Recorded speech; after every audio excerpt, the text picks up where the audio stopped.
Hi everyone, my name is Kelly Glick and I live in Loveland, Colorado. Hi everyone, my name is Kelly Glick. I live in Loveland, Colorado. We are the Valentine capital of the world, I believe, or that may be a little dramatic.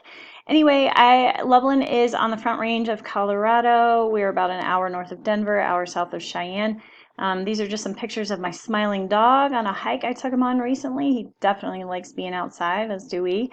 And then my kiddo, who is a very tall 6-year-old in first grade this year, is on the right. I grew up in Lancaster, Pennsylvania, lived in Virginia for a little while, moved back to go to grad school, and then moved out to Colorado about 22 years ago. So this is definitely where I consider home to be at this point in time.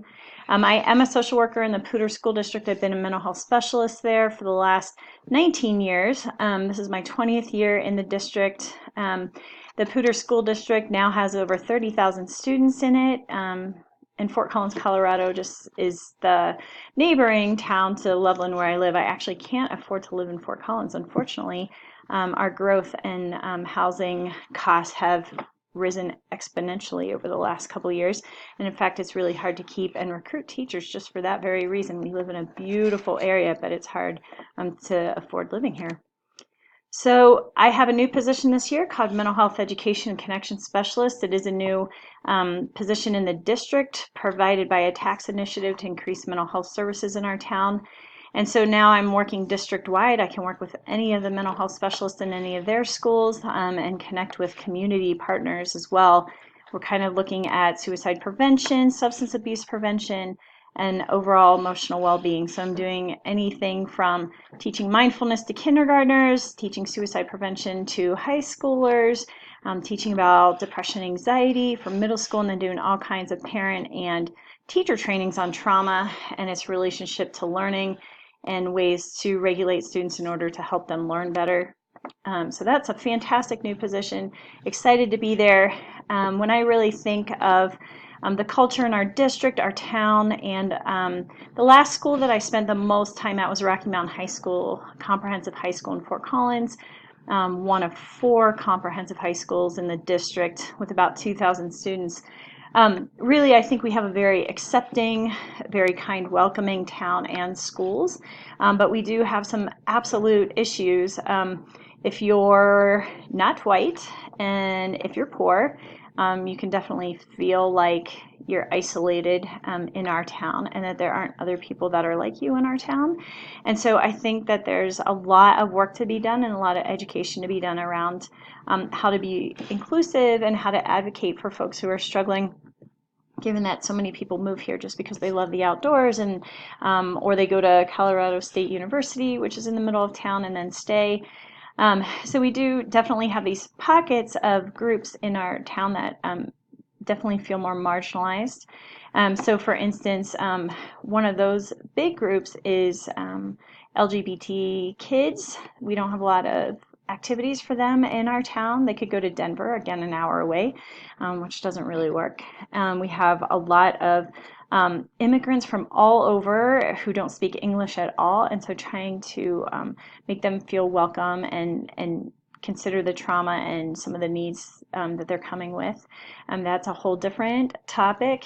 And so those are just some of the ways that I believe our culture helps and hinders inclusion and places for us to advocate for. Rocky Mountain High School in particular has a great reputation for relationship building, strong school spirit, that kind of thing, and has for many years. In fact, we get a lot of kids from other schools that feel like they've been harassed or bullied for different reasons, and then they school of choice into ours because of that. Specifically at Rocky, what we do well with inclusion is we really have whole community activities where every kid belongs and has a place. I do believe that Rocky pays for significantly more interventions than some of the other principals at some of the other schools, really boosting mental health, wellness, trying to get all kids in the seats at school, that kind of thing. We have a whole stress management center we've built there for kids to learn about regulation and how to do that instead of just leaving campus or not coming to school. As always, I think in all schools, including at Rocky, we need to do way more education of staff about specific groups of kids and specific brain-based related research efforts with teaching. So whether it's trauma or movement or all the things we know impact academics, I think we need to continue to do that. I think we need to really recognize the little things we do every day and the way our system is set up and the ways that makes some people feel like they don't belong. And then we need to do better and set goals and work together on that. I think as far as principals go, they absolutely need to model what they believe with staff, educate all the time about diverse groups and what you can do to be more inclusive, and set high expectations around what's expected with your staff. There's lots of partnerships going on and collaborations that I think really speak to advocating for certain groups. I don't have time in this video to go into, but I'm sure as our class progresses, I'll have lots of opportunities to reflect on these as well. So thanks so much for watching this. Have a great day, and I look forward to working with you all in class as we get going. Thanks.